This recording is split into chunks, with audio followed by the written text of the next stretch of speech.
Hey guys, welcome to the study with Mayank.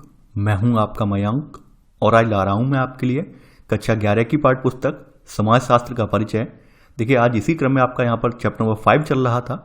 यहां पर हम समाजशास्त्र की अनुसंधान पद्धतियों के बारे में जानेंगे। तो आज इसी क्रम में आपका यहां पर पार्ट 2 कवर करेंगे। तो चलिए स्टार्ट करते हैं आज का वीडियो। देखते हैं मैं क्या क्या डिस्कस करना है। यहां पर बात करें हम आज के चैप्टर की। देखिए, आपने कल पार्ट 1 में जो आपका लास्ट वाला टॉपिक था, तो लास्ट वाले टॉपिक में आपने यहां तक कवर कर लिया था, यानी सामाजिक मानव विज्ञान में क्षेत्रीय कार्य के बारे में आपने कवर कर लिया था। यानी field work in social anthropology के बारे में आपने जान लिया था कि मानव विज्ञान में जो क्षेत्रीय कार्य है उसकी क्या महत्ता है और किस तरह से यह कार्य किया जाता है, यह भी आपने देख लिया था। आज आपकी जो शुरुआत होगी वो शुरुआत आज आपकी यहां से होगी, यानी कि यहां पर आप जानेंगे समाजशास्त्र में क्षेत्रीय कार्य, यानी कि फील्ड वर्क इन सोशियोलॉजी। अब थोड़ा सा अंतर आप समझ लीजिए कि मानव विज्ञान में और समाजशास्त्र में क्या अंतर होता है। तब मैं यहां पर ये टॉपिक स्टार्ट करूंगा, क्योंकि आपके माइंड में चीजें क्लियर हो जाएंगी तो और अच्छे समझ में आएगा। देखिए, मानव विज्ञान में जो केंद्र में होता है व्यक्ति, वो मानव होता है, यानी कोई समुदाय केंद्र में होता है। यानी कि जब बात आ जाती है कि सामाजिक मानव विज्ञान के तहत किसी का अध्ययन करना है, तो हम किसी समुदाय विशेष को ले लेते हैं कि भाई इस समुदाय में रहने वाले व्यक्तियों को, हर व्यक्ति का इंडिविजुअली अध्ययन हमें करना है। व्यक्तियों की पूरी संपूर्ण गतिविधियां जो हैं उन सब का अध्ययन करना है। वहीं अगर हम समाजशास्त्र में आ जाएं, सोशियोलॉजी में आ जाएं, तो आप जानते ही होंगे, क्योंकि समाज में कोई एक जैसे लोग तो रह नहीं रहे हैं। समाज में विविध जातियों के, विविध धर्मों को मानने वाले और विभिन्न आयु वर्गों के लोग रह रहे हैं। तो यहां पर हम उन सभी का अध्ययन करते हैं। जबकि जो आपकी सोशल एंथ्रोपोलॉजी है, यानी सामाजिक मानव विज्ञान है, वहां पर हम किसी एक समुदाय, जैसे मान लीजिए किसी हमने ट्राइब का ले लिया जिक्र, किसी ट्राइब के बारे में जानकारी जुटानी है, तो हमने क्या किया, उस ट्राइब के साथ 6 महीने साल भर रहे और उसके बारे में पूरा एक गहन अध्ययन हमने तैयार किया, गहन रिपोर्ट बनाई। तो ये आपका मानव विज्ञान का अध्ययन हो जाएगा, सामाजिक मानव विज्ञान के दायरे से अध्ययन हो जाएगा। सोशियोलॉजी में क्या है, सोशियोलॉजी में हम ये देखते हैं कि भाई जो शहरी परिवेश है, जहां पर जो जनजातियां लगातार सिमटती चली जा रही हैं बढ़ते औद्योगिकरण के चलते, तो अब ये जनजातियां हैं, जनजातियों का शहरी परिवेश में किस तरह से समायोजन हो पा रहा है, वास्तव में शहरी परिवेश में इन जनजातियों की क्या महत्ता रह गई है, कितना ये अचीव कर पा रहे हैं और कैसी इनकी दशा है, तो हम ये सोशियोलॉजी के दायरे में देखते हैं। तो आई होप आपके माइंड में दोनों चीजें क्लियर हो गई होंगी, जो सामाजिक मानव विज्ञान क्या है और सोशियोलॉजी क्या है। कल हुआ ये था कि कहीं कहीं एक दो जगह मैंने वर्ड जो है, शब्द जो है सोशियोलॉजी यूज कर दिया है, बीच में सोशियोलॉजी नहीं है, वहां पर सामाजिक मानव विज्ञान है, इसलिए मैंने अभी स्टार्टिंग में ही अंतर ये क्लियरली बता दिया है। आज हम यहां पर समाजशास्त्र में क्षेत्रीय कार्य के बारे में जानेंगे। यहां पर क्षेत्रीय कार्य जो है वो सेम ही है, कोई ज्यादा अंतर नहीं है, यहां पर लगभग समान ही है। यानी कि यहां पर जब भी हम क्षेत्रीय कार्य करते हैं तो समान तकनीकों का उपयोग करते हैं, यानी कि जो तकनीकें आपने वहां पर आजमाई हैं, प्रयोग की हैं, वही तकनीकें यहां पर आएंगी। यहां पर अगर इसके बारे में हम देखें, यहां यह किया जाता है और अनुसंधान के विभिन्न क्षेत्रों या विषयों को वितरण को दिए हुए महत्व के अनुसार अलग होता है यहां पर।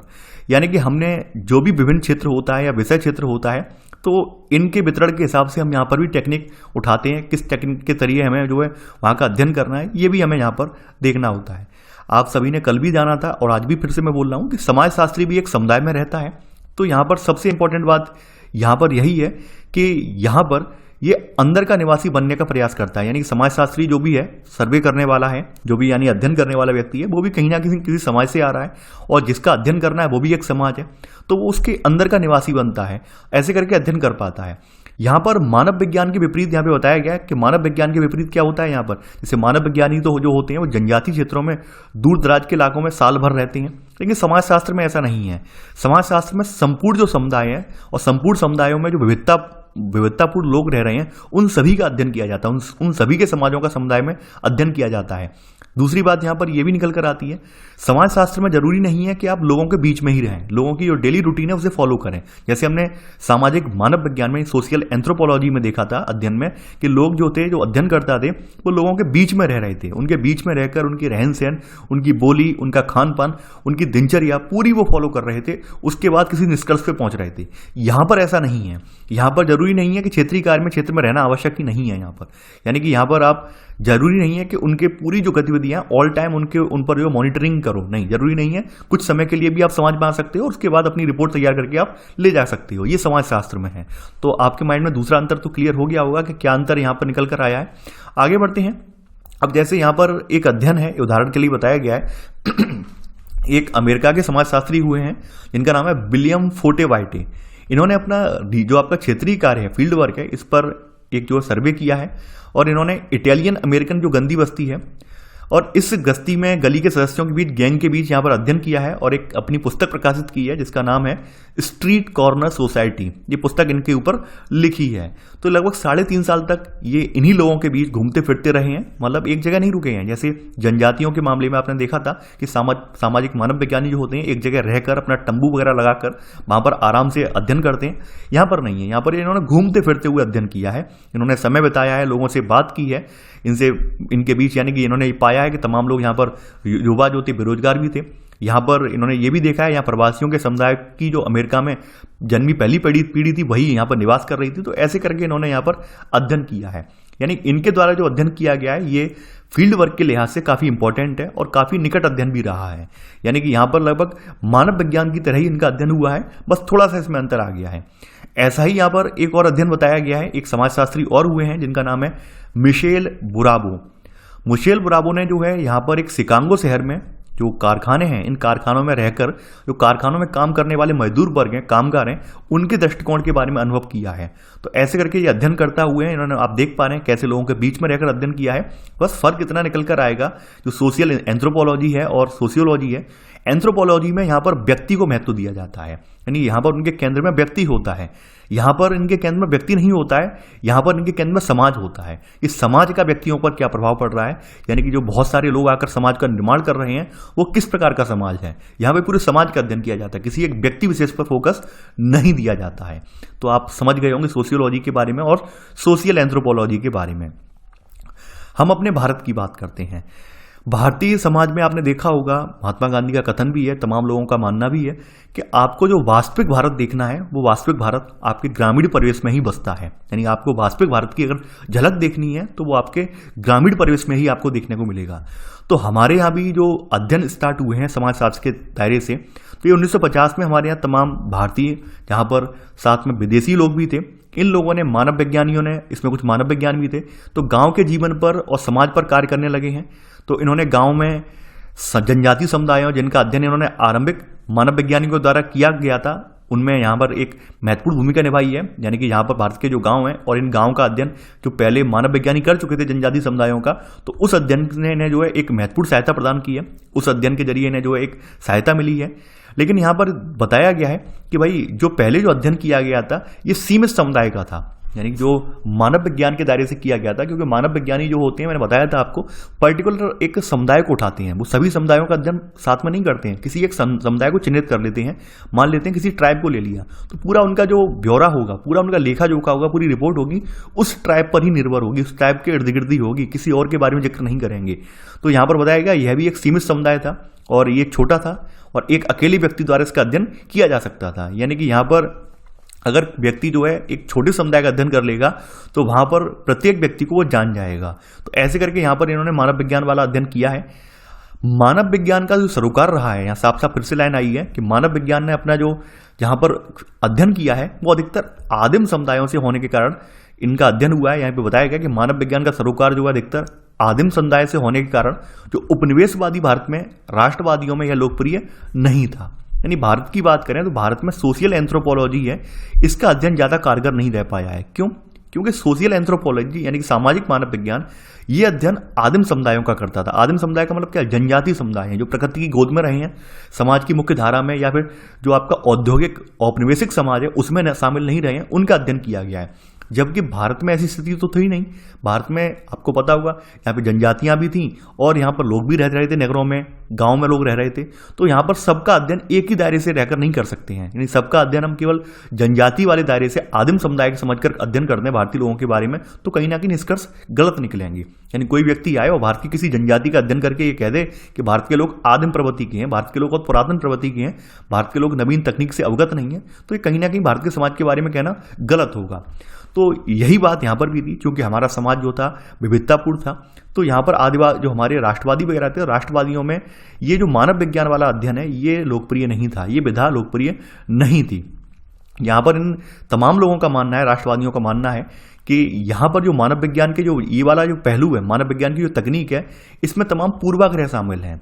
पूर्वाग्रह शामिल का मतलब क्या है, क्योंकि जो भारतीय राष्ट्रवादी थे, भारतीय राष्ट्रवादियों ने तमाम इनकी रिपोर्ट वगैरह पढ़ी थी, तो रिपोर्ट इनकी जो सामाजिक मानव विज्ञान के दायरे से जो इनकी रिपोर्ट थी, तो उनमें ऑब्वियस सी बात है जब कोई विदेशी अध्ययन करने वाला होगा तो कहीं ना कहीं उसमें कमियां ही निकालेगा वो। तो ये बात भारतीयों के माइंड में थी कि भाई इन लोगों ने जो पहले रिपोर्ट निकाली है, जो भी अध्ययन किए हैं, फील्ड वर्क किए हैं सोशल एंथ्रोपोलॉजी के जरिए, उसमें इन्होंने जो है जनजातियों को बहुत ही ज़्यादा पिछड़ा हुआ दिखाया है। तो यहाँ पर इनके माइंड में यही बात थी कि भाई ये पूर्वाग्रह से ग्रसित हैं।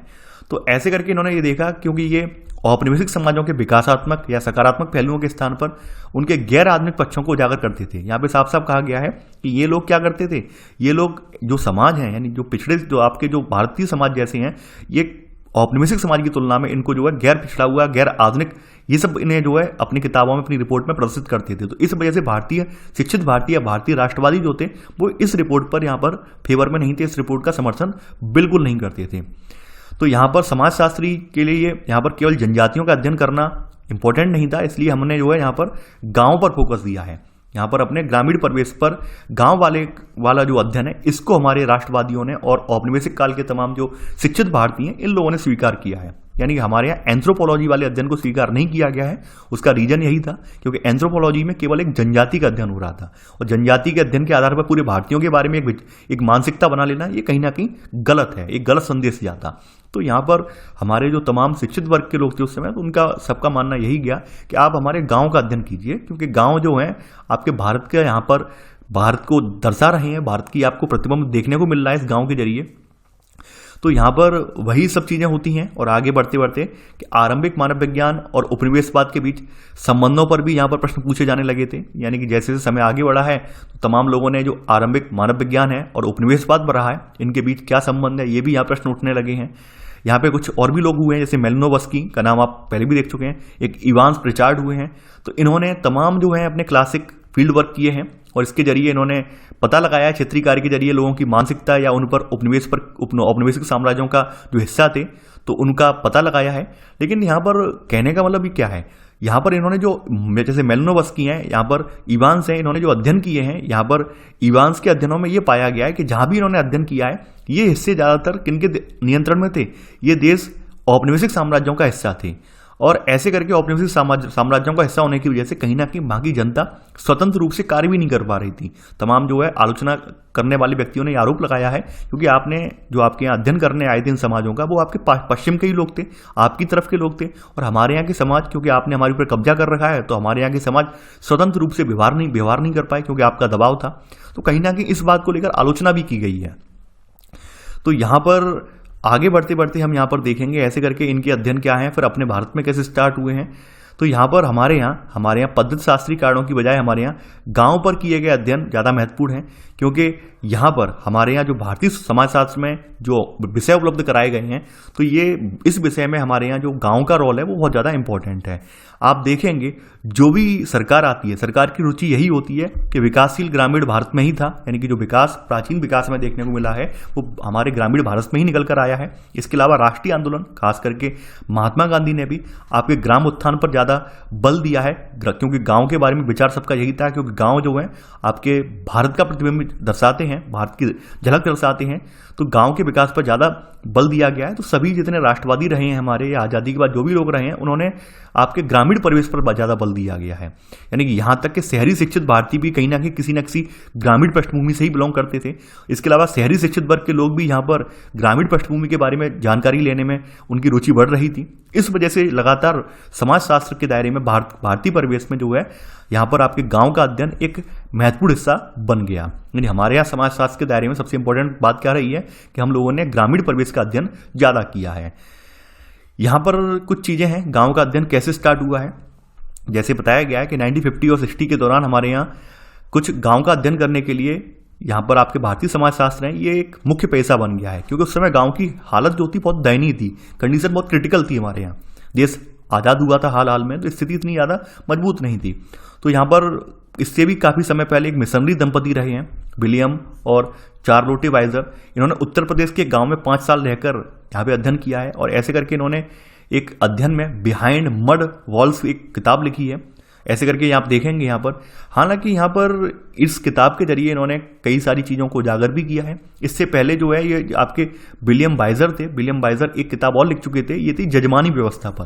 देखिए ग्रामीण परिवेश में आपको पता होगा जजमानी व्यवस्था, जैसे शादी ब्याह में तमाम ऐसी जातियां होती हैं जो अपना योगदान देती हैं। आज के समय में भी है, आज के समय में शहरों में नहीं मिलेगी, लेकिन ग्रामीण परिवेश में आपको देखने को मिल जाएगी। मैं उन जातियों का नाम नहीं लूंगा, आप समझ गए होंगे। शादी ब्याह में या फिर किसी मांगलिक कार्यों में, जैसा कि आपने पढ़ा था, जैसे कुछ दलित जातियों को शामिल किया जाता है किसी त्योहार के लिए, किसी उत्सव में उन्हें, यानी किसी रिवाज के लिए, तो उस तरह की रिवाजें जो है जजमानी व्यवस्था के तहत आती थी। तो उसका अध्ययन किया है, इसके ऊपर किताब लिख चुके हैं ये। ऐसे करके यहाँ पर आप देखेंगे तमाम हमारे यहाँ अध्ययन हुए, 1950 में तमाम अध्ययन हुए हैं। अब यहाँ पर अध्ययन करने की जो शैली थी हमारे यहाँ क्लासिक का मतलब होता है पुरातन शैली के जरिए ही हमारे यहाँ अध्ययन हुए। तो क्लासिकी सामाजिक मानव विज्ञान की शैली मुख्य थी। इसके साथ जनजाति या सीमित समुदाय का स्थान गांव ने ले लिया था। यानी हमने जनजाति या सीमित समुदाय का अध्ययन इसलिए नहीं किया क्योंकि हमारे माइंड में यही बात थी हमारे राष्ट्रवादियों के कि ये कहीं ना कहीं सीमित समुदाय का अध्ययन है, और ये जो सीमित समुदाय का अध्ययन है ये पूरे भारत को यहाँ पर दर्शा नहीं रहा है, पूरे भारत की एक सकारात्मक छवि ये दर्शा नहीं रहा है। इस वजह से हमारे यहाँ राष्ट्रवादी इसके फेवर में बिल्कुल नहीं थे। तो यहाँ पर क्षेत्रीय कार्य का हमारे यहाँ सबसे प्रसिद्ध उदाहरण एक और देखने को मिलता है, एमएन श्रीवास्तव की एक प्रसिद्ध है रिमेंबर्ड विलेज में इन्होंने एक उदाहरण दिया है। इसके में इन्होंने यहाँ पर जो है अध्ययन किया है, यानी मैसूर के पास का एक अध्ययन है, और इसमें यहाँ पर लगभग 1 साल बिताया है, और ऐसे करके रामपुरा नाम का गांव दिया है। तो ऐसे करके इन्होंने जो है यहाँ पर अध्ययन किया है। और भी यहाँ पर हुए हैं, एक व्यक्ति और हुए हैं, यहाँ पर एक व्यक्ति इनका नाम है, यहाँ पर एक प्रसिद्ध ग्रामीण अध्ययन में आपके SC दुबे हुए हैं। इन्होंने इंडियन विलेज नाम की एक किताब लिखी है। यहाँ पर इन्होंने जो किताब लिखी थी, इस किताब को लिखने के लिए जहाँ भी अध्ययन करने गए थे तो वहाँ पर उस्मानिया विश्वविद्यालय के सामाजिक मानव विज्ञानी के रूप में ये गए थे। इनके साथ कई और भी विषयों के दल थे, जैसे कृषि विज्ञान वाला दल था, अर्थशास्त्र वाला दल था, पशु विज्ञान वाला, औषध विज्ञान, यानी पूरा सामूहिक रूप से ये लोग अध्ययन करने गए थे। उद्देश्य यहाँ पर यही था कि इन्हें बड़ी सामूहिक परियोजना के रूप में गाँव का अध्ययन करना था, उसका यानी कि यहाँ पर विकास भी करना था। यानी कि जिस गांव का अध्ययन कर रहे हैं उसकी कमियों को ही नहीं उजागर करना है, बल्कि उसका विकास भी करना है। तो ऐसे करके आप देखेंगे कि यहाँ पे हमारे भारत में तमाम ग्रामीण परिवेश में अध्ययन किए गए हैं। उद्देश्य यही है क्योंकि ग्रामीण परिवेश ही हमारे भारत की, वर्तमान भारत की एक झलक दर्शाता है, वास्तविक भारत की झलक दर्शाता है, इसलिए ग्रामीण परिवेश में हमारे यहाँ अध्ययन किए गए हैं। आपकी अगली हेडिंग है यहाँ पर, देखिए आपको समझना ही होगा कई सारी चीज़ों को। सहभागी प्रेक्षण की कुछ सीमाएं, यानी कि आपने पार्टिसिपेंट ऑब्जर्वेशन देखा था, उसकी कुछ सीमाएं हैं, यानी कुछ बाधाएं भी हैं उसमें। ऐसा नहीं है कि वो बिल्कुल सटीक है। पहली बात यहाँ पर बताया गया है कि भाई करता क्या है ये, सबसे इंपॉर्टेंट बात ये करता है कि अंदर के व्यक्ति के दृष्टिकोण से जीवन की महत्वपूर्ण और विस्तृत तस्वीर उपलब्ध कराता है। यानी आपने देखा होगा कि जब हम किसी समुदाय का हिस्सा बन जाते हैं, उसका अभिन्न अंग बन जाते हैं, तो हमें वहाँ के समुदाय में रहने वाले व्यक्तियों की जो भी यहाँ पर उनके क्रियाकलाप है, उनका दृष्टिकोण, उसको भी जानने का हमें यहाँ पर मौका मिलता है। यहाँ पर बताया गया है। अब यहाँ बताया गया कि आंतरिक दृष्टिकोण ही है जो क्षेत्रीय कार्य करने के लिए दिए गए समय और प्रयास में अत्यधिक निवेश के बदले प्राप्त होता है। निवेश का मतलब क्या है, क्योंकि यहाँ पर हमें एक लंबा समय लगता है। सबसे इंपॉर्टेंट बात यहाँ पर ये निकल कर आती है, सहभागी प्रेक्षण अगर आपको कहीं करना है, पार्टिसिपेंट ऑब्जर्वेशन कहीं करना है, तो ये 1 या 2 दिन का खेल नहीं है, 15 दिन या 1 महीने का खेल नहीं है। यहाँ पे सालों लग जाते हैं। जब आप किसी समुदाय का अध्ययन करते हैं तो आपको सालों बिताने पड़ते हैं, यानी आपको कई साल लग जाएंगे किसी का अध्ययन निकालने में। तो सबसे बड़ी खामी इसकी ये निकल कर आती है। और यहाँ पर जो काफ़ी लंबे समय के उपरांत आपने जो क्षेत्र का अध्ययन किया है, तो यहाँ पर आप ये भी दावा नहीं कर सकते हैं कि भाई आपने इस क्षेत्र का विस्तृत रूप में अध्ययन कर लिया, ये भी आप दावा नहीं कर सकते हैं, ठीक है, क्योंकि इस पर भी प्रश्न उठने लगते हैं।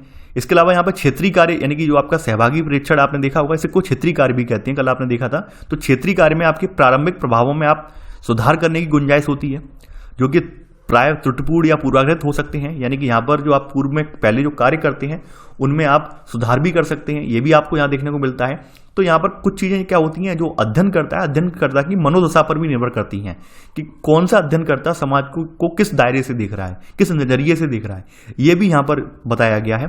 तो ये क्षेत्रीय कार्य यानी कि आपका जो पार्टिसिपेंट ऑब्जर्वेशन जिसे हम कहते हैं, तो इसमें ये भी यहाँ पर दिक्कतें हैं। यहाँ बताया गया है, जैसे मान लीजिए एक एग्जाम्पल दिया गया है कि किसी अच्छी फसल के साल में और बुरी फसल के साल में सामाजिक संरचना है या संस्कृति के विभिन्न पक्ष हैं, इन पर क्या प्रभाव पड़ेगा, रोजगार पर क्या प्रभाव पड़ेगा, बेरोजगारी पर क्या प्रभाव पड़ेगा।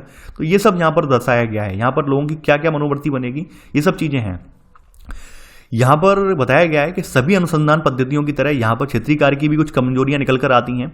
जैसे बताया गया है क्या है कमजोरी क्षेत्रीय कार्य की, क्षेत्रीय कार्य एक बड़े क्षेत्र पर नहीं किया जा सकता है। कुछ चुनिंदा पॉइंट यहाँ लिख लेना क्योंकि ये गहन अनुसंधान पर फोकस करता है, यानी कि एक डीपली स्टडी पर ये फोकस कर रहा है, एक डीपली यहाँ पर रिसर्च पर फोकस कर रहा है ये। तो इस वजह से क्या है, हम पूरे विस्तृत समाज पर अध्ययन नहीं कर पाते हैं, एक छोटा सा समाज का एक टुकड़ा ले लेते हैं। यानी मान लीजिए हमने 40-50 लोगों का एक समुदाय ले लिया, उस पर इसका एक गहन रूप से अध्ययन कर लिया, तो ये तो हम कर सकते हैं, लेकिन विस्तृत समाज पर इसका अध्ययन पॉसिबल नहीं है।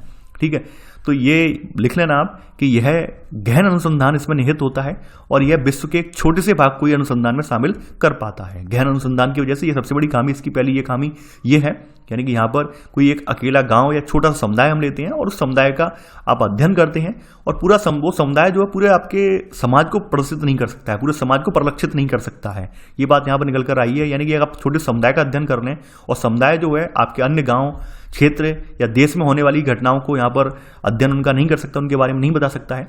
दूसरी बात यह है कि क्षेत्रीय कार्य की एक सीमा यह भी है कि हमें यह पता नहीं होता कि यह मानव विज्ञान की आवाज़ है या फिर उन लोगों की जिनके बारे में अध्ययन किया गया है। यानी कि ऑब्वियस सी बात है, डिपेंड ये भी करता है जो अध्ययनकर्ता किसी पूर्वाग्रह से ग्रसित तो नहीं है। अब मान लीजिए अध्ययनकर्ता किसी पूर्वाग्रह से ग्रसित है, यानी मान लीजिए औपनिवेशिक साम्राज्य का कोई अध्ययन करता है और भारतीय समाज का अध्ययन कर रहा है, तो भारतीय समाज के बारे में पॉजिटिव बातें कहेगा ही नहीं, वो अपने देश की बढ़ोतरी करेगा, अपने देश की बढ़ाई करेगा। तो ऐसे में यहाँ पर ये भी एक प्रश्न चिन्ह लग जाता है कि हमें ये कैसे पता चले कि ये लोगों की आवाज़ है कि अध्ययनकर्ता की आवाज़ है। तो ये भी यहाँ पर है, ठीक है, यानी कि यहाँ पर हमें ये भी एक सीमा होती है कि हमें यह पता नहीं होता कि ये मानव विज्ञानी की आवाज़ है या फिर उन लोगों की या फिर जिनके बारे में अध्ययन कर रहा है। आगे बढ़ते हैं, यानी कि यहाँ पर तमाम बार संभावना देखी गई है कि मानव विज्ञानी द्वारा चेतन या अवचेतन मन से जो नोट्स लिखे गए हैं तो किन बातों का चयन कर रहा है ये, और इसके अलावा जो वो चीज़ें लिख रहा है या नोट कर रहा है उनको फाइनली जो पुस्तक में लिखा जाएगा वो कैसे लिखा जाएगा। काफ़ी बार आपने देखा होगा कि हमने सर्वे में कुछ अलग लिख कर लाए हैं, लेकिन अपनी जो किताब पब्लिश करवाई है किताब में बढ़ा चढ़ा कर लिखा है हमने। ये भी तो होता है, ये बात कई बार निकल कर आई है। यानी कि हमारे पास मान लीजिए कोई चीज़ हम नोट कर लाए और नोट करने के उपरांत हमने क्या किया कि अपनी जो बुक पब्लिश करवाई उसमें बढ़ा चढ़ा कर लिख दिया या उसको कम कर दिया, तो कहीं ना कहीं जो है ये पूरी जानकारी ऐसे नहीं मिलेगी। दूसरी बात यह है कि हमारे पास मानव विज्ञानी कथन के अतिरिक्त कोई अन्य रूप उपलब्ध नहीं होता है, तो ऐसे में यहाँ पर सदैव त्रुटि की संभावना भी बनी रहती है। यानी कि हमारे पास चूंकि यहाँ पर हम डिपेंड किस पर होते हैं, मानव विज्ञानी पर ही होते हैं, तो ऐसे में हम पता भी नहीं चल पाता है कि ये सही बोल रहा है या गलत बोल रहा है। हमारे पास कोई साधन ही नहीं है इसको यहाँ पर एनालाइज करने का या फिर इसको जो है सही गलत में यहाँ पर इसको परखने का, तो ये भी यहाँ दिक्कत है। इन सब के अलावा यहाँ पर बताया गया है कि यहाँ पर आलोचना इस वजह से होती है कि एक पक्षी संबंधों के कारण भी इसकी आलोचना होती है जिन पर आधारित होते हैं। एक पक्ष का मतलब क्या है कि यहाँ पर सारे जो पक्ष हैं उन सभी का अध्ययन नहीं होता है, केवल और केवल एक पक्ष का अध्ययन होता है।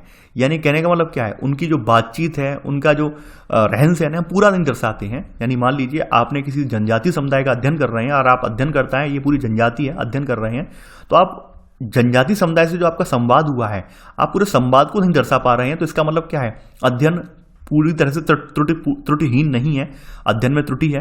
तो तमाम लोग मानते हैं, तमाम लोगों का मानना यह है कि आप संवादी प्रणाली अपनाएं। संवादी का मतलब क्या होता है, देखिए आपने देखा होगा अगर आप न्यूज़पेपर वगैरह पढ़ते हैं तो कई बार क्या होते हैं, साक्षात्कार आते हैं, इंटरव्यू वगैरह आते हैं। तो इंटरव्यू में आपने देखा होगा जैसी एडिटेड लाइनें लिखी होती हैं, जैसे मान लीजिए पूछा गया, जैसे आपने अभिनेताओं वगैरह के, एक्ट्रेस वगैरह के इंटरव्यू पढ़े होंगे आपने अखबारों में, अमर उजाला, दैनिक जागरण वगैरह में, आपने देखा होगा एक तरफ रिपोर्टर होता है, दूसरी तरफ जो जहां पर इसका इंटरव्यू लिया जा रहा है वो व्यक्ति होता है। तो तमाम लोग ये कह रहे हैं कि आप जब भी अध्ययन करें, सुझाव दिया गया है तो आप संवादी प्रारूप बनाने का सुझाव दिया गया है। संवाद का मतलब क्या है कि आपने किस तरह से उनसे सवाल पूछे हैं जनजातियों से और जनजातियों ने कैसे जवाब दिए हैं, इस तरह से आपको अध्ययन करना चाहिए, ये बात सुझाव दिया गया है। लेकिन यहाँ पर आप देखेंगे कि जैसे जैसे अध्ययन अनुसंधान करता है और जिन व्यक्तियों पर अनुसंधान किया जाता है उनके बीच की सामाजिक या आर्थिक और राजनीतिक दूरी या अंतर कम होता है, वैसे वैसे इस बात की संभावना भी बढ़ जाती है कि विद्वानों के कथनों पर लोगों द्वारा प्रश्न किए जाएंगे। यानी कि मान लीजिए कभी कभी क्या होता है कि स्थिति ये भी हो जाती है कि जो अध्ययन करता है, अनुसंधान करता है, वो इन समुदायों के कई बहुत ज़्यादा नज़दीक आ जाता है। बहुत ज़्यादा नज़दीक आने की वजह से क्या होता है, इनमें ही बिल्कुल इनके रंग में रंग जाता है। तो इनमें यानी मान लीजिए कि कोई मैं अध्ययन करने गया, यानी कि मैं अपना ही एग्जांपल ले लेता हूं, और किसी जनजाति से इतना ज़्यादा प्रभावित हो गया कि मैंने उसके नेगेटिव जो एस्पेक्ट, निगेटिव जो बातें हैं वो हमने उसकी नोट ही नहीं की, केवल पॉजिटिव बातें नोट करता गया, तो क्या अध्ययन यहाँ सही होगा, सटीक होगा? नहीं होगा। तो वही सब चीज़ें यहाँ पर बताई गई हैं कि यहाँ पर निश्चित रूप से जो आपका समाजशास्त्री है ये अनुसंधान ज़्यादा विवादास्पद है, अधिक कठिन भी है, लेकिन फिर भी यहाँ पर यह है कि हम इसे करते हैं और यहाँ पर कुछ अच्छी बातें निकल कर भी आती हैं, ये चीज़ बताई गई है यहाँ पर। अगली हेडिंग अब आपकी है यहाँ पर सर्वेक्षण विधि। देखिए, सर्वेक्षण विधि आज अगर वर्तमान परिवेश में देखें तो आज दुनिया भर के जितने भी संदर्भ हैं लगभग उन सभी संदर्भों में इसका प्रयोग किया जाता है, और ऐसे संदर्भ भी हैं जो कि समाजशास्त्र के दायरे से बाहर चले गए हैं, वहां पर भी इसका प्रयोग किया जाता है। अपने भारत में अगर स्थिति उठाकर देखें तो भारत में इसका प्रयोग एक तो समाजशास्त्र के दायरे के लिए तो किया ही जा रहा है, लेकिन इसके बाहर के संदर्भ में जैसे गैर शैक्षिक उद्देश्य हैं जिनमें चुनाव के परिणाम जानने हो या चुनाव के परिणामों का पूर्वानुमान लगाना हो, जिसे हम एग्जिट पोल वगैरह कहते हैं, इन सब के लिए भी इसका प्रयोग किया जा रहा है। साथ ही साथ तमाम कंपनियां वगैरह हैं अपने प्रोडक्ट की गुणवत्ता सुधारने के लिए या फिर अपनी सेवाओं को जानने के लिए कि हमारी सेवाएं जो यूजर्स हैं उनको कैसी लग रही हैं, उसके लिए वो सर्वे करवाती हैं। तो इसके जरिए उन्हें लोकप्रियता का पता चलता है कि भाई हम कितने लोकप्रिय हैं या नहीं हैं। सर्वे का सबसे इंपॉर्टेंट रोल क्या है? सर्वे में सबसे इंपॉर्टेंट बात यह है कि सर्वेक्षण में हमें संपूर्ण तथ्यों का पता लगाने का हमें प्रयास किया जाता है कि भाई वास्तव में हमारे जो लोग हैं वो हमारी सर्विसेज से या हमारी योजनाओं से, हमारी नीतियों से क्या खुश हैं या नहीं हैं। तो ये हमें पता चल जाता है, फीडबैक पूरा पता चल जाता है। अब सर्वे में हम यहाँ पर कुछ लोगों का चयन करते हैं, कुछ लोग यहाँ पर हम लेते हैं जिन पर हमें सर्वे की जानी है। तो यहाँ पर हम कोई सावधानी पूर्वक किसी का चयन करते हैं और लोगों का एक समुच्चय निकालते हैं, और इस समुच्चय के जरिए हम यहाँ पर व्यापक और विस्तृत दृष्टिकोण इसका जो है उसको प्राप्त करते हैं। तो हम ऐसे लोगों को जिनका हम चयन कर रहे हैं अपनी सर्वे के लिए, उसे हम उत्तरदाता कहते हैं। यानी हमने मान लीजिए एक सर्वे करवानी है और सर्वे के जरिए, जैसे हम एक एग्जाम्पल ले लेते हैं, हमारा कोई अप्लायंसेस है, अप्लायंसेस में यानी टीवी वगैरह है या फ्रिज वगैरह है, तो उस पर सर्वे करवानी है कि हमारा जो एलजी कंपनी का टीवी है या एलजी कंपनी का फ्रिज है ये कैसा है, इसकी मतलब क्वालिटी कैसी है, जो इसमें फीचर्स हैं वो कैसे हैं, तो ये जानने हैं। तो हमने क्या किया, 100 लोगों में से 10 लोगों का चयन कर लिया। अब 10 लोगों के जरिए यानी 10 लोगों ने जो अपनी प्रतिक्रिया दी, फीडबैक दिया सर्वे के जरिए, हमने मान के चले 10 लोगों का जो फीडबैक है वही 100 लोगों का होगा। तो ऐसे करके यहाँ पर क्या होता है, सर्वे में हम कुछ चुनिंदा ग्रुप्स को उठा लेते हैं, उनके जरिए उन प्रश्नों को पूछते हैं उस संबंध में, और उनका जो जवाब होता है उसके जरिए मान लेते हैं कि विस्तृत समूह की राय भी यही होगी। तो सर्वेक्षण तैयार कौन करता है? यहाँ पर ये सर्वे जो तैयार करने वाले हैं एक बड़ा दल होता है, ये तैयार करता है। यहाँ पर एक मुख्य अनुसंधानकर्ता यानी कि जो अध्ययन की योजना बनाने वाला होता है जिसे मुख्य अनुसंधानकर्ता कहते हैं, और इसके सहायक भी होते हैं, यानी इसके सहयोगी और सहायक भी होते हैं जिन्हें हम अन्वेषक या अनुसंधान सहायक कहते हैं। तो ये यहाँ पर होते हैं और ये यहाँ पर ऐसे करके फॉर्मेट तैयार करते हैं कि सर्वे में हमें क्या क्या पूछना है। सर्वे तमाम तरह से विभिन्न प्रकार से किया जा सकता है, विभिन्न प्रकार के प्रश्न पूछे जा सकते हैं, मौखिक रूप से प्रश्न पूछे जा सकते हैं, लिखित रूप से प्रश्न पूछे जा सकते हैं। अब आज के समय में आपने देखा होगा कभी कभी हम लोग टेलीफोन वगैरह के जरिए सर्वे करवा लेते हैं, या फिर डाक के जरिए, या फिर प्रश्नावली वगैरह के जरिए। और आज के समय में आपने देखा होगा इस सिस्टम पर, कंप्यूटर पर आपके दूरसंचार की तकनीकें भी आ गई हैं, या फिर इंटरनेट के साधन हैं जिनमें आपके ईमेल वगैरह है, और भी बहुत सारे माध्यम हैं जिनके जरिए सर्वे होता है। आपने देखा होगा कि हम लोग कभी कभी अमेजोन या फ्लिपकार्ट से कोई प्रोडक्ट मंगाते हैं तो बाद में एक सर्वे का आ जाता है ऑप्शन कि भाई आपको ये कैसा लगा, इसका फीडबैक दीजिए। तो वास्तव में सर्वे ही होता है। तमाम बार हम लोग स्किप कर देते हैं उसे और तमाम बार हम उसे पूरा कर देते हैं। तो ऐसे पता चलता है उसकी गुणवत्ता सुधारने में या प्रोडक्ट के बारे में जानने में पता चल जाता है कि प्रोडक्ट कैसा है, लोगों की राय प्रोडक्ट के प्रति कैसी है। ये सब चीज़ें आपने देखी होंगी। यहाँ पर एक चीज है यहाँ पर कि सर्वे में सबसे इंपॉर्टेंट बात क्या होती है, जो सामाजिक वैज्ञानिक पद्धति के अकॉर्डिंग जो सर्वे होती है उसमें हम पूरे जनसंख्या के पूरे भाग को नहीं उठाते हैं, बल्कि जनसंख्या के एक छोटे से हिस्से को उठा के चलते हैं, और ये मान के चलते हैं कि छोटे से हिस्से की जो राय होगी वही एक विशाल जनसंख्या की राय होगी। कि मान लीजिए सपोज दैट एक मोबाइल कंपनी है, अब मोबाइल कंपनी के 1000 यूजर हैं। अब 1000 यूजर में या तो ये है कि वो 1000 के 1000 पर सर्वे करें, या फिर ये हो सकता है ये 50 लोगों पर सर्वे कर ले रैंडमली, और 50 लोगों की जो राय आए उस राय के आधार पर ये मान ले, सामान्यीकृत राय कर ले उन लोगों की, और ये मान ले कि हमारे 1000 लोगों की राय भी यही होगी। तो ऐसा ही कुछ सर्वे में होता है। यहाँ पर सामाजिक वैज्ञानिक पद्धति के रूप में सर्वेक्षण का मुख्य लाभ यही है कि इसके द्वारा जनसंख्या के केवल हम छोटे भाग पर सर्वेक्षण करके इसके परिणामों को हम बड़ी जनसंख्या पर लागू किया जा सकता है। ये आप लिख लेना। इससे फायदा क्या होता है? इससे फायदा हमें यहाँ पर ये होता है, यहाँ पर सीमित समय लगता है, यानी समय की बचत हो जाती है, प्रयास भी हमें ज़्यादा नहीं करना पड़ता है, और धन का निवेश जो हम बड़ी संख्या में सर्वे करने वाले थे या बड़ी संख्या में कोई हम और तकनीक अपनाकर हम जो जनसंख्या की राय जानना चाह रहे थे उन सबसे बेटर है। तो यहाँ पर ये बड़ी जनसंख्याओं के अध्ययन को भी ये संभव बनाता है। तो ऐसे करके आपने सर्वे का लाभ देख लिया होगा। अब सर्वे की एक अगली टेक्निक और है यहाँ पर, और ये सांख्यिकी की शाखा है, इसी में आ जाती है, जिसका जो है सैंपल प्रिंसिपल करके है, यानी सांख्यिकी की शाखा जो है स्टैटिक्स की शाखा के तहत ही है ये सर्वे की जाती है। इसमें क्या करते हैं हम, सैंपल सर्वे इसे हम बोलते हैं, यानी कि सैंपल सर्वे आपने सुना होगा कि सैंपल सर्वे हो रहा है। सैंपल सर्वे का मतलब यही होता है कि यहाँ पर हम संपूर्ण लोगों को सर्वे ना करके कुछ चुनिंदा ग्रुप्स को हम छांट लेते हैं, उन पर सर्वे कर लेते हैं और उनके जो रिजल्ट आते हैं बाद बाकी लोगों पर भी वो रिजल्ट हम अप्लाई कर देते हैं। तो सांख्यिकी की शाखा जिसके हम प्रतिदर्श सिद्धांत यानी सैंपल प्रिंसिपल कहा जाता है, इसकी हमने खोजों का लाभ उठाते हुए सैंपल सर्वे तैयार किया है और ऐसे करके हम यहाँ पर सावधान होने के बावजूद यहाँ पर परिणामों का बाद में क्या कर लेते हैं, सामान्यीकरण कर लेते हैं। यानी सामान्यीकरण क्या होता है, जैसे देखिए सामान्य के बारे में आप जानते होंगे, जनरलाइजेशन जिसे कहते हैं अप्रोच, यानी कि हमने 10 लोगों की राय ली, 10 लोग हमने यहाँ पर हैं, 10 लोगों की राय ली, 10 लोगों की जो राय आई उसको कॉमन रूप से सामान्यीकृत करके हमने एक निष्कर्ष पे पहुंच गए। यानी कि मान लीजिए किसी प्रोडक्ट के बारे में सबने अपनी अपनी नंबरिंग दी, यानी 5 लोग यहाँ पर हैं, किसी ने कहा कि ये इसे हम 6 रेटिंग देंगे, किसी ने कहा 7 रेटिंग देंगे, किसी ने कहा हम 6 रेटिंग देंगे, किसी ने कहा 5 रेटिंग देंगे। तो एक जनरलाइजेशन करके हमने ये मान लिया कि भाई प्रोडक्ट की रेटिंग 6.5 है, ठीक है, प्रोडक्ट की रेटिंग 6.5 है।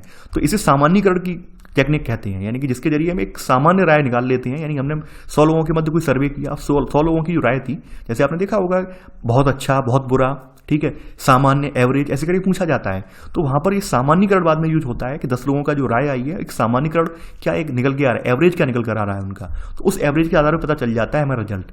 तो यहाँ पर वही है, यानी कि सैंपल सर्वे में हम यही करते हैं। ये सांख्यिकी शाखा है और इसका सिद्धांत है प्रतिदर्श सिद्धांत, सैंपल प्रिंसिपल है।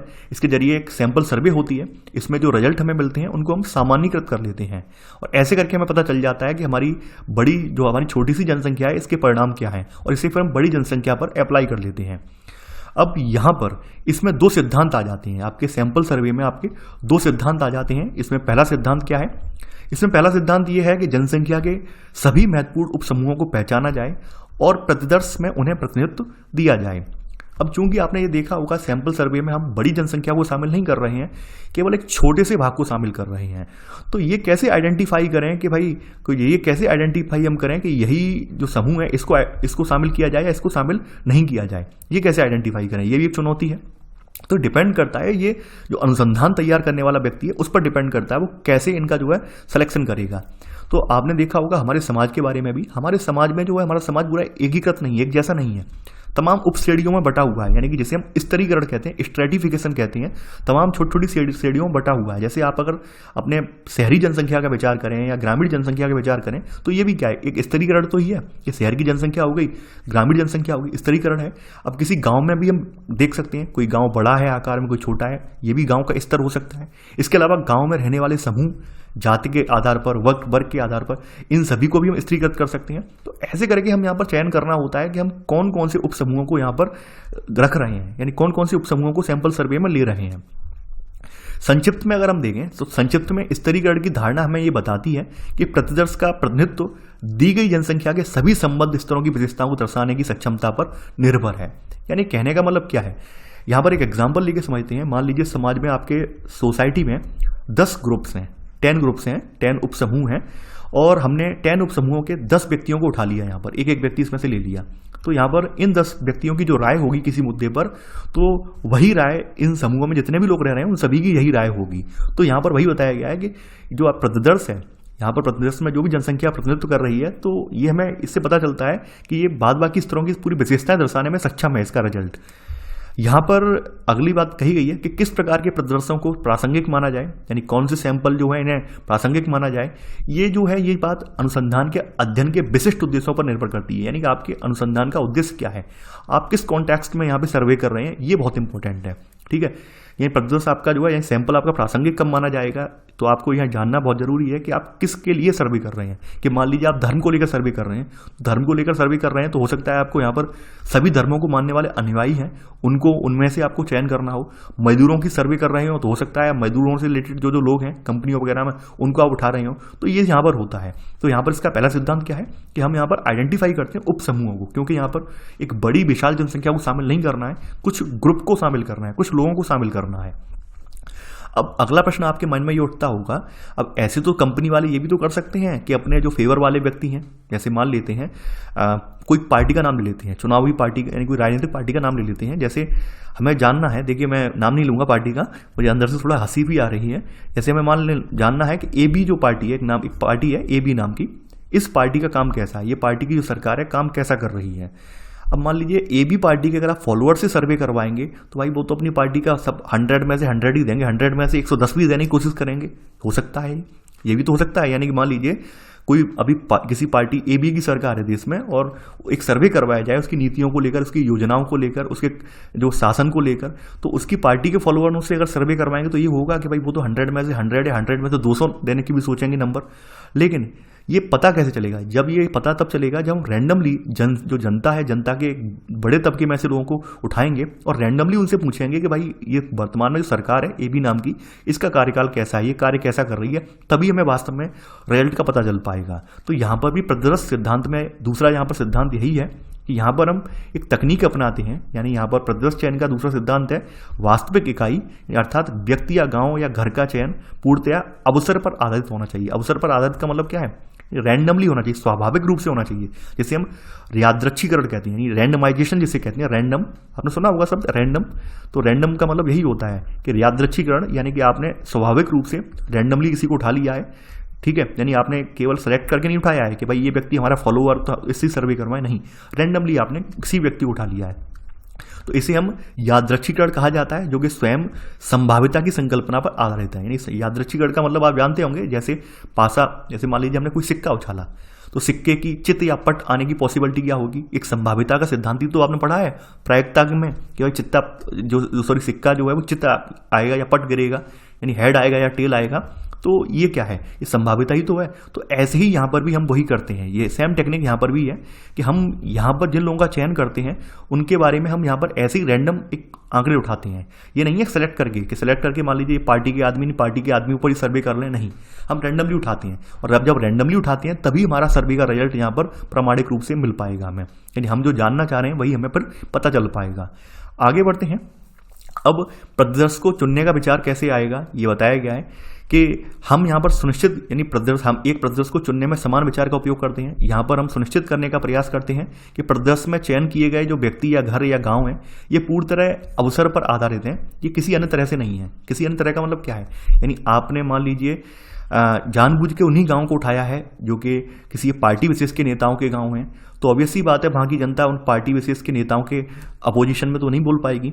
तो यहाँ पर वही है, यहाँ पर हम रैंडमली उठाएंगे चीज़ों को, यानी कि यहाँ पर लॉटरी सिस्टम के जरिए इनमें शामिल किया जाता है। बहुत सारी टेक्निक है जिनके जरिए इनमें शामिल किया जाता है, जैसे लॉटरी सिस्टम है, पासे फेंक कर है, और भी नंबर प्लेट वगैरह के जरिए। तो ऐसे करके इन लोगों को इसमें इन्वॉल्व किया जाता है, ऐसे करके इन लोगों पर सर्वे किया जाता है। तो यही सब तकनीकें आपकी सैंपल सर्वे की हैं, ठीक है। अब प्रदर्श सर्वेक्षण है, इसका चयन हम कैसे करें? चयन करने का तरीका बताया गया है, टेक्निक बताई गई है, किसके जरिए हम कैसे करते हैं। जैसे मान लीजिए आपके सामने एक टॉपिक है, एक टॉपिक ये दिया गया है, यहाँ पर एक समस्या दी हुई है, इसके ऊपर सर्वे करवाना है। यहाँ बताया गया है कि भाई छोटे आपस में अधिक घनिष्ठता वाले समुदाय ये बड़े अधिक अवैयक्तिक समुदायों की तुलना में ज़्यादा अंतर सामुदायिक समन्वय की उत्पत्ति करते हैं। यानी कि यहाँ पर साफ साफ कहने का मतलब ये है, जो छोटे समुदाय होते हैं उनमें अंतःक्रिया बहुत ज़्यादा प्रगाढ़ होती है, बहुत ज़्यादा जो है क्लोज होती है। वहीं बड़े समुदायों में अंतःक्रिया अवैयक्तिक होती है, यानी कि फॉर्मल वे में होती है और ज़्यादा आपकी पर्सनल नहीं होती है, ये बात कही गई है। तो इसके लिए हम क्या करेंगे? इसके ऊपर सर्वे करवाना है, तो हमें क्या करना है? हम यहाँ पर सभी राज्य के सभी गांव की एक जनसंख्या की सूची बनाना प्रारंभ करेंगे। तो यहाँ पर छोटे बड़े गांव को हम यहाँ पर लेंगे, कौन कौन से गांव छोटे हैं, कौन कौन से गांव बड़े हैं, ठीक है। यानी तो हमें यहाँ पर छोटे बड़े गाँव के मानदंडों को परिभाषित करना होगा। मीडियम क्लास के जो गाँव हैं उन्हें हम पहले सूची में रखेंगे, बाद में उन्हें हटा देंगे, फिर से संशोधित सूची तैयार करेंगे। संशोधित सूची में से भी हम यहाँ पर फिर 10 गांव को निकाल लेंगे। यानी इस सर्वे की विधि बताई गई है कि कैसे सैंपल सर्वे की जाती है। तो ऐसे करके यादृच्छिक रूप से हम उनसे फिर यहाँ पर ये सर्वे करेंगे। ये चीज़ें यहाँ पर ऐसे करके आती हैं। आगे बढ़ते हैं। अब यहाँ पर बताया गया कि वास्तविक जो अनुसंधान है इनमें सामान्यतः अधिक जटिल रूपरेखा यहाँ पर होती है। इसमें जो आपके चरण होते हैं प्रदर्श के, इनको फिर विभाजित कर लिया जाता है, विभिन्न चरणों में से विभाजित कर लिया जाता है, जिसके अकॉर्डिंग सर्वे को या सर्वे के रिजल्ट को प्राप्त किया जाता है, ठीक है। यहाँ पर सबसे इंपॉर्टेंट बात यह है कि यहाँ पर वही देखा जाता है कि हमें सावधानीपूर्वक चयन करना है, ताकि ये जो सावधानीपूर्वक जो चयन किया हो ये सभी जनसंख्या का प्रतिनिधित्व कर सके। सभी जनसंख्या का प्रतिनिधित्व करने का मतलब क्या है कि मान लीजिए 10 लोग जो हमने उठाए हैं, 10 लोग ऐसे उठाएं कि इनके द्वारा जो भी फीडबैक दिया जा रहा है वो 100 लोगों के फीडबैक के बराबर हो। इसलिए ये 10 लोगों का उठाना बहुत इंपॉर्टेंट है, और ये भी बहुत सावधानी पूर्वक। ऐसा नहीं हो कि ये फेवर के व्यक्ति हों या बिल्कुल अपोजिशन के ही व्यक्ति हों, यानी समझ रहे हैं आप। मान लीजिए कोई एक सरकार ए बी है और ए बी सरकार के बिल्कुल जो है घोर अपोजिशन वाले व्यक्ति अगर उठा लिए गए तो वो तो पूरा नेगेटिव भी बताएंगे, ऐसा ना हो। यहाँ पर कुछ पॉजिटिव कुछ नेगेटिव, तो ऐसे करके हमें पता चलेगा कि हमारी जो जनसंख्या है 100% वो क्या सोचती है। ठीक है, तो यहाँ पर वही चीज़ है, सामान्यीकरण बाद में कर लेते हैं इन सबका, जैसा सामान्यीकरण के बारे में ऊपर मैंने बताया था, और ऐसे करके यहाँ पर रिजल्ट हमें प्राप्त हो जाता है। अब यहाँ पर एक चीज़ और है इसमें प्रदर्श वाले में या फिर सर्वे विधि में ही, यहाँ पर जो हमें आंकड़े प्राप्त होते हैं वो आंकड़े जो होते हैं उनमें हमें ये देखने को मिलता है कि कुछ ना कुछ त्रुटियां रह जाती हैं, कुछ ना कुछ अंतर, यानी कि कुछ ना कुछ सूक्ष्म अंतर हमें देखने को मिलते हैं। यानी जो भी हमें जनसंख्या से हमें आंकड़े मिले, जनसंख्या से फीडबैक मिला है, उसमें सूक्ष्म अंतर हो सकते हैं।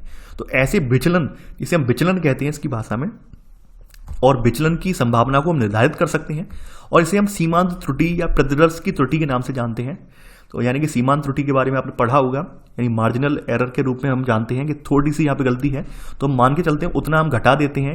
आपने पढ़ा होगा, मैथ वगैरह में भी पढ़ा होगा कि सीमांत त्रुटि वगैरह, या फिर अर्थशास्त्र वाले जो छात्र रहे हैं उन्होंने देखा होगा कि कुछ ना कुछ हम अजम्पशंस करके चलते हैं, अज्यूम करके चलते हैं कि ये थोड़ी सी यहाँ पर एरर हो गई होगी, थोड़ी सी गलती हो गई होगी, तो उस तरह आंकड़े हम घटा देते हैं। तो यही यहाँ पर होता है कि यहाँ पर हम क्या करते हैं, क्योंकि यहाँ पर एक्यूरेट रिजल्ट तो आएगा नहीं, अज्यूम है, अजम्पशंस है हमारी, ठीक है, अवधारणा है, अजम्पशंस है उसके ऊपर। तो उस अजम्पशंस में हम क्या करते हैं कि त्रुटि को, संभावना को लेकर चलते हुए सीमांत त्रुटि को हम वहां से निकाल देते हैं। तो यहाँ पर कभी भी आप सर्वे करें, ये वही बताया गया है, कभी भी सर्वे जब की जाती है तो अनुसंधानकर्ता का ये फर्ज बनता है कि अपने प्रदर्श की रूपरेखा में, आकार में सीमांत त्रुटि के बारे में अवश्य बताए कि उसने सीमांत त्रुटि को निकाल दिया है या इसमें अभी भी सीमांत त्रुटि ऐड है। ठीक है, ये बताना आवश्यक है। तो ऐसे करके यहाँ पे बताया गया है। आगे बढ़ते हैं। यहाँ पर आगे बढ़ने की बताई गई है बात कि सर्वेक्षण विधि की विशेषता क्या है। विशेषता यहाँ पर निकल कर वही आती है, कम समय में, कम धन में, और हम एक विस्तृत जनसंख्या की विस्तृत परिप्रेक्ष्य की राय है उसको पता कर सकते हैं। और प्रतिदर्श आपका जो है सैंपल जितना बड़ा होगा, प्रतिनिधि होने का अवसर भी यहाँ पर उतने ही ज़्यादा होंगे। तो ऐसे करके यहाँ पर हमें पता चल जाती है, यानी छोटी सी सर्वे के जरिए हमें ज़्यादा राय पता चल जाती है। यहाँ पर सबसे इंपॉर्टेंट बात क्या है, सैंपल यानी जो भी हम लोगों का चयन कर रहे हैं, यहाँ पर आकार इंपॉर्टेंट नहीं है। ये जरूरी नहीं है कि हम 10,000 लोगों की सर्वे करें, जरूरी ये है कि हम जिन लोगों को चुन रहे हैं वो वास्तव में सही है या नहीं है, ये ज़्यादा इंपॉर्टेंट है। क्योंकि ये लोग सही होंगे तभी तो ये ज़्यादा लोगों का प्रतिनिधित्व कर पाएंगे, ज़्यादा लोगों की राय को व्यक्त कर पाएंगे। तो ये चीज़ें यहाँ पर इंपॉर्टेंट है। ठीक है, तो ये सब चीज़ें यहाँ पर बताई गई हैं। यानी कि यहाँ पर बताया गया कि उन परिस्थितियों में जिनमें जनगणना का उपयोग व्यावहारिक तौर पर न किया जा सकता हो, वहाँ पर संपूर्ण जनसंख्या के अध्ययन हेतु सर्वेक्षणीय अध्ययन के उपलब्ध साधन होते हैं। यानी कि हम जहाँ पर जनगणना का व्यापक तौर पर इस्तेमाल नहीं कर सकते हैं, वहाँ पर हम ऐसी सर्वे के जरिए ही हम यहाँ पर बता पाते हैं रिजल्ट को कि वास्तविक तस्वीर क्या है। यानी कि जो हम समग्र तस्वीर हमारी, या फिर जो कहना चाह रहे हैं समाज हमारा किस प्रकार का, यानी मान लीजिए बेरोजगारी के आंकड़े हुए, ठीक है, गरीबी के आंकड़े हुए, तो इन सर्वे के जरिए ही हमें पता चल पाता है। यह वास्तव में जो है एक व्यक्ति के स्थान पर एक पूरी सामूहिकता के आधार पर जो तस्वीर बनती है या उनका जो मत होता है उसको एक प्रदर्शित करती है सर्वे। तो ऐसे करके सर्वे के बारे में आपने जान लिया। यहाँ पर सर्वे की भी अपनी कुछ कमजोरियां हैं। इस सर्वे के ऐसा नहीं है सर्वे पूरी तरह से ऐसा हो कि आदर्श माध्यम हो, आदर्श बिल्कुल भी नहीं है, इसकी भी अपने कुछ ना कुछ डीमेरिट्स हैं। तो यहाँ पर जानेंगे कैसे डीमेरिट्स हैं। यहाँ पर सबसे इंपॉर्टेंट बात यह है कि सामान्यतः एक बड़े सर्वेक्षण के भाग के रूप में उत्तरदाताओं से गहन सूचना प्राप्त करना संभव नहीं है। यानी कि हम उत्तरदाताओं से एक डीपली उनकी सूचना प्राप्त नहीं कर सकते हैं।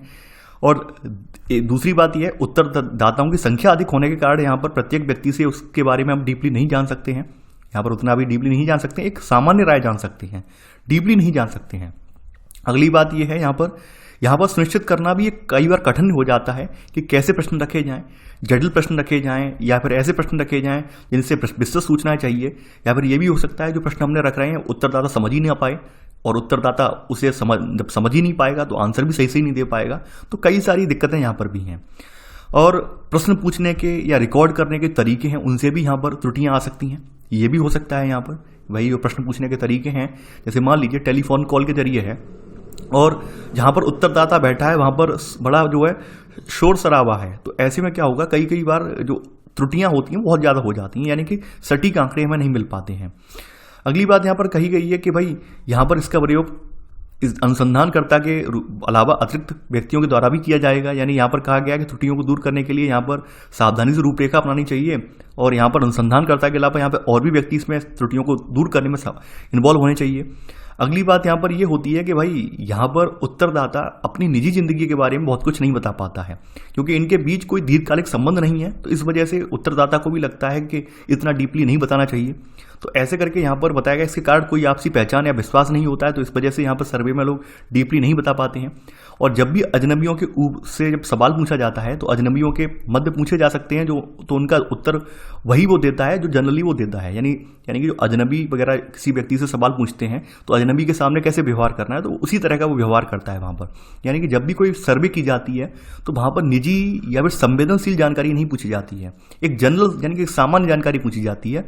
और वहाँ पर इसके बारे में भी सच्चाई पूर्वक नहीं देने जवाब देने को नहीं कहा जाता है, बल्कि सावधानी पूर्वक देने को कहा जाता है। सच्चाई का मतलब क्या है? सच्चाई तो आप उसे बताएंगे जो आपका बिल्कुल नज़दीक हो, बिल्कुल आपके दिल के पास हो, यानी बहुत ज़्यादा आप जिसके जरिए जिसकी अंत्यक्रिया आपसे हो, आप उसी को सच्चाई बताएंगे। तो यहाँ पर वो भी एक दिक्कत है। यानी लोग जो अन्वेषक है, उत्तरदाता है, इनके मध्य संबंध नहीं है और संबंध ना होने की वजह से यहाँ पर हम डीपली सवाल नहीं पूछ सकते हैं। यहाँ पर केवल सामान्य जानकारियाँ ही जुटा सकते हैं। तो ऐसे करके आप देखेंगे। और कई बार यहाँ पर यह भी होती है अनुसंधान रूपरेखा में कमी या त्रुटि के कारण रिजल्ट जैसा चाह रहे हैं वो रिजल्ट नहीं आ रहा है, तो यहाँ पर त्रुटियों से बचने का प्रयास भी करना चाहिए। कई बार ये भी होता है जो सर्वे वाला यानी उत्तरदाता है भ्रामक जानकारियाँ दे देता है या गलत जानकारियाँ दे देता है, तब भी यहाँ पर रिजल्ट जो है प्रभावित होता है। ऑब्वियस सी बात है, यानी कहीं प्रश्न पूछा जाए या किसी के बारे में सर्वे करवाया जाए और आप सही जानकारी ना भरकर वहाँ में उसमें जो सारी जानकारी गलत भर देंगे तो क्या होगा? रिजल्ट सही आएगा? नहीं आएगा। तो यहाँ पर कई सारी यहाँ की इसकी डीमेरिट्स भी हैं, यानी खामियाँ भी हैं, और वो खामियाँ आपने यहाँ पर देख ली हैं। अब इसी में ही भारत सरकार के बारे में बताया गया है कि हमारे यहाँ भी सर्वे का एक महत्व है। यानी जनगणना तथा राष्ट्रीय प्रदर्श सर्वेक्षण संगठन जो है NSSO जिसे हम कहते हैं, तो हमारे यहाँ एक तो जन सर्वेक्षण में जनसंख्या सर्वेक्षण होता है और दुनिया का सबसे बड़ा सर्वेक्षण हमारे यहाँ होता है। ये जितना हमारे यहाँ सर्वेक्षण होता है इस प्रकार से सर्वेक्षण चाइना में भी नहीं होता है। ठीक है, तो यहाँ पर बड़ी संख्या में भारत सरकार पैसा भी खर्च करती है, आप जानते होंगे इसके बारे में। यानी हमारे यहाँ हर 10 साल पे जो जनगणना होती है, जनगणना का सर्वे होता है, तो ऐसे करके यहाँ पर जनसंख्या पर जो सर्वे होता है उसमें भारत सरकार का एक बहुत बड़ी अमाउंट भी खर्च होता है। यहाँ पर तमाम ऐसे विकसित देश हैं अब जो पूरी जनगणना नहीं करवाते हैं, बल्कि जनगणना के लिए छोटे से हिस्से का चयन कर लेते हैं और उसके द्वारा जो आंकड़े मिलते हैं वही जनरलाइज करके सभी लोगों के ऊपर अप्लाई कर देते हैं। तो ये प्रदर्श सर्वेक्षण का सहारा लेते हैं ये लोग भी, यानी जो मैंने बताया विकसित देशों के लोग जो हैं वो पैसा बचाने के लिए प्रदर्श सर्वेक्षण का सहारा लेते हैं, क्योंकि काफ़ी हद तक ये सर्वेक्षण जो होते हैं सैंपल सर्वे सही पाए जाते हैं। भारत में भी आपका जो है राष्ट्रीय प्रदर्श सर्वेक्षण संगठन है NSSO, ये हर साल गरीबी बेरोजगारी के या फिर अन्य विषय पर ये है आपके यहाँ सैंपल सर्वे करवाता है और हर साल उनके आंकड़े जारी करता है। गरीबी कैसी रही है देश में, बेरोजगारी कितनी रही है, सामाजिक सुरक्षा के भाव जो हैं वो कैसे रहे हैं, सामाजिक सुरक्षा की भावना से लोग कितना यहाँ पे संतुष्ट हैं, ये सब सर्वे जो है NSSO करवाता है। इसके अलावा NSSO हर 5 वर्ष में एक विस्तृत सर्वेक्षण भी करवाता है जिसमें आपके लगभग 1.25 लाख घर करीब शामिल होते हैं और ऐसे करके पूरे भारत में 6 लाख से ज़्यादा व्यक्ति इसमें शामिल हो जाते हैं। 1.25 लाख घर शामिल होने का मतलब है लगभग 6 लाख व्यक्ति इसमें शामिल हो जाते हैं और इनके जो आंकड़े शामिल पता चलते हैं उन आंकड़ों को हम यहाँ पर पूरी आबादी पर लागू कर देते हैं। तो ऐसे करके कहीं ना कहीं हमें एक हेल्प मिलती है जानने में कि लोगों का मत क्या है, यानी लोगों का मत गरीबी पर क्या है, बेरोजगारी पर क्या है, तो ये सब हमें जानने में यहाँ पर मदद मिल जाती है। तो ऐसे करके आप देखेंगे कि NSSO के पंचवर्षीय सर्वेक्षणों में भारत की केवल जनसंख्या का मात्र 0.06% ही शामिल हो पाता है, यानी कि जो कि 1% के 20वें भाग से भी थोड़ा है, लेकिन हमें इसके जरिए एक बड़ी जनसंख्या के संपूर्ण जनसंख्या के प्रतिनिधित्व के बारे में उनकी राय के बारे में पता चल जाता है। तो हमारे यहाँ NSSO जो है आपका राष्ट्रीय प्रदर्श सर्वेक्षण संगठन है, ये हर साल सर्वे कुछ मामलों को लेकर करवाता है। ये सब चीज़ें यहाँ पर बताई गई हैं, तो आप इसमें नोट करके कुछ इंपॉर्टेंट जो पॉइंट हैं उन्हें आप यहाँ पर नोट कर लेना। जैसे ये वाला पॉइंट है आपका, ये पॉइंट है, ठीक है, ये आप यहाँ पर नोट कर लेना। आगे बढ़ते हैं, अगली हेडिंग आपकी जो है यहाँ पर ये आ जाती है इंटरव्यू यानी साक्षात्कार। अगली हेडिंग आपकी जो है साक्षात्कार है, इसको हम देखेंगे। साक्षात्कार का मतलब आप जानते होंगे कि यहाँ पर अनुसंधानकर्ता होता है और उत्तरदाता होता है, यानी प्रश्न पूछने वाला होता है और उत्तर देने वाला होता है। तो इनके बीच की निर्देशित बातचीत होती है, यानी जो भी इनके बीच की जो बातचीत है ये होती है। यहाँ हालांकि बताया गया है कि इसमें भी कुछ तकनीकी पक्ष जुड़े हैं। यहाँ पर बताया गया है कि भाई एक मान लीजिए आपको एक अच्छा इंटरव्यूअर तभी बन सकते हैं जब आपको अच्छा खासा अनुभव हो, कौशल आपने प्राप्त किया हो, तभी आप अच्छा इंटरव्यूअर बन सकते हैं, आप अच्छे सवाल पूछ सकते हैं। और यहाँ पर साक्षात्कार एक ऐसी विधा है, ऐसी तकनीक है जिसके जरिए हम एक खुली अंतःक्रिया के बीच यहाँ पर ये स्थान रखती है, यानी कि यहाँ पर हम ओपन रूप से इंटरेक्शन कर सकते हैं, ओपन रूप से हम सवाल पूछ सकते हैं। तो ये सब चीज़ें यहाँ पर बताई गई हैं। यहाँ पर जो सवाल पूछना है इनका प्रारूप का अत्यधिक लचीलापन भी यहाँ पर होता है। प्रश्नों को यहाँ पर पुनर्निर्मित किया जा सकता है, अलग ढंग से इन्हें बताया जा सकता है, बनाया जा सकता है, या अवसर के अकॉर्डिंग प्रश्नों को चेंज भी किया जा सकता है। ठीक है, यानी प्रश्नों का क्रम भी बदला जा सकता है। यानी आपने देखा होगा यूपीएससी का जो इंटरव्यू होता है वहाँ पर तमाम बार क्या होता है, विषय से हटके भी प्रश्न पूछ लिए जाते हैं। कभी कभी तो धर्म पर ही चर्चा होती है। आपने सुना होगा, काफ़ी अभ्यर्थियों ने अपनी राय बताई है कि भाई धर्म पर ही चर्चा होती है, धर्म की चर्चा पर ही हम जो सिलेक्शन पा जाते हैं। तो ये भी होता है। ठीक है, यानी ये भी हो सकता है कि भाई संक्षिप्त रूप इस्तेमाल किया जाए, यानी कि जो भी इंटरेक्शन हो रहा है उसमें सवाल जो है लंबे चौड़े ना पूछकर संक्षिप्त पूछे जाएं। ये सब चीज़ें वहाँ पर हो सकती हैं। ठीक है, तो ये सब साक्षात्कार के दौरान पॉसिबल है। इन साक्षात्कार के दौरान यहाँ पर चीज़ों को घटाना बढ़ाना, प्रश्नों को काट छाँट करना, प्रश्नों के स्वरूप को बदलना, ये साक्षात्कार में पॉसिबल है। यहाँ पर इसकी लाभ के साथ साथ हानियाँ भी हैं। यहाँ पर हानियाँ ये है कि भाई जो लचीलापन है, इसका लचीलापन का मतलब क्या है कि हमने तत्काल मान लीजिए कोई व्यक्ति इंटरव्यू देने गया है पर्टिकुलर किसी टॉपिक को लेकर, जैसे मान लीजिए एक व्यक्ति जो है मैथ के टीचर के लिए इंटरव्यू देने गया है। अब उसके मैथ से रिलेटेड सवाल ना पूछकर आप जो आपका सामान्य गणित है, या फिर सामान्य गणित भी छोड़िए, आप आम जीवन से रिलेटेड कोई टॉपिक है वो उठा लेते हैं। तो ऐसे में क्या होगा, यानी अगर कोई मैथ का टीचर है, मैथ सब्जेक्ट के लिए इंटरव्यू देने गया है, अब हम उससे मैथ के टॉपिक ना पूछकर हम एकदम आ जाते हैं उनके आम जीवन के टॉपिक पूछने लगते हैं, या फिर और किसी विषय के टॉपिक पूछने लगते हैं। तो क्या होता है, ऐसे लचीलीपन से उत्तरदाता जो दाता है उसकी मनोदशा बदल जाती है, और कहीं ना कहीं उसका जो कॉन्सेंट्रेशन, एकाग्रता है, उसमें भी कमी आ जाती है। तो ऐसे में एकाग्रता में त्रुटि होने की वजह से क्या होता है, साक्षात्कार कमजोर हो जाता है। तो ये भी यहाँ पर होता है, ये यहाँ पर इसकी एक खामी, ये खामी है। अगली खामी यहाँ पर ये है कि भाई साक्षात्कार लेने की जो अनेक शैलियाँ भी हैं, यानी कि साक्षात्कार ऐसा नहीं है, कहीं के साक्षात्कार क्या है बंद कमरे में होते हैं, कहीं के ओपन रूप से इंटरव्यू हो जाते हैं। आपने देखा होगा कहीं के क्या होता है, पैनल बैठा होता है, पैनल जो है किसी एक व्यक्ति का इंटरव्यू लेता है, 5 लोगों का पैनल है, 7 लोगों का पैनल है। कहीं के क्या है 1 to 1 होता है, यानी एक व्यक्ति एक इंटरव्यूअर है और यहाँ पर दूसरा जो है जो इंटरव्यू देने वाला है। कहीं के क्या है ओपन इंटरव्यू होता है, ओपन इंटरव्यू वगैरह जॉब वगैरह के लिए होते हैं, यानी जॉब फेयर वगैरह जो लगती हैं, यानी जॉब के मेले वगैरह जैसे हम बोलते हैं, तो वहाँ पर ओपन इंटरव्यू होता है, यानी भीड़ भाड़ में इंटरव्यू ले लेते हैं। तो तमाम शैलियाँ हैं, इन साक्षात्कार रहने की अनेक शैलियाँ हैं, और इससे संबंधित विचार और इनका अनुभव लाभों के अनुसार बदलते रहते हैं। ठीक है, तो यहाँ पर बताया गया है कि कुछ व्यक्ति ऐसे भी हैं जो अत्यंत असंरचित प्रारूप को प्राथमिकता देते हैं, जिसमें वास्तविक प्रश्नों के स्थान पर विषय की जांच सूची होती है। यानी कि यहाँ पर क्या है कि कुछ व्यक्ति इंटरव्यूअर ऐसे होते हैं जो एक प्रॉपर फॉर्मेट को ना वरीयता देकर रैंडम, यानी कि वास्तविकता क्या है, हमें जिस टॉपिक पर पूछना है उसी पर बात करते हैं, इधर उधर की बातें नहीं करते हैं। साक्षात्कार को आपको परिस्थितियों के अनुसार इसको रिकॉर्ड भी किया जाता है, या फिर रिकॉर्ड करने के अन्य तरीके हैं जिसमें वीडियो रिकॉर्डिंग, ऑडियो रिकॉर्डिंग, या फिर आप साथ के साथ पेपर पे नोट करते जाते हैं, ये भी होता है यहाँ पर। ठीक है, ये सब चीज़ें होती हैं। कई बार क्या होता है रिकॉर्ड ना करके याददाश्त के आधार पर साक्षात्कारता जो होता है वो बाद में इंटरव्यू समाप्त होने के बाद इंटरव्यूअर जो है अपने डायरी पर नोट कर लेता है। ये सब चीज़ें होती हैं। ठीक है, यहाँ पर बताया गया है कि ये सब उपकरण जो हैं, ये रिकॉर्डिंग वाले उपकरण हैं, इनकी वजह से कभी कभी क्या होता है इंटरव्यू देने वाला है वो भी हक्का बक्का हो जाता है। पता नहीं हम ऐसी कोई बात ना बोल जाएं जिससे बाद में हमारा उपहास उड़े, या बाद में ये लोग अगर उसे आगे पीछे करके देखें तो हो सकता है हमारी मार्किंग माइनस में हो जाए।